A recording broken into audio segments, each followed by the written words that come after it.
বিসমিল্লাহির রহমানির রহিম। দয়াময় পরম দয়ালু আল্লাহর নামে।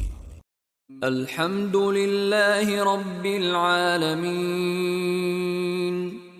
সকল প্রশংসা জগৎ সমূহের প্রতিপালক আল্লাহরই। আর রহমানির রহিম। যিনি দয়াময় পরম দয়ালু। মালিক ইয়াউমিদ্দিন।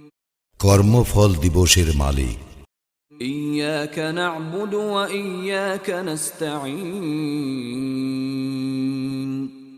আমরা শুধু তোমারই ইবাদত করি, শুধু তোমারই সাহায্য প্রার্থনা করি। ইহদিনাস সিরাতাল মুস্তাকিম। আমাদেরকে সরল পথ প্রদর্শন করো।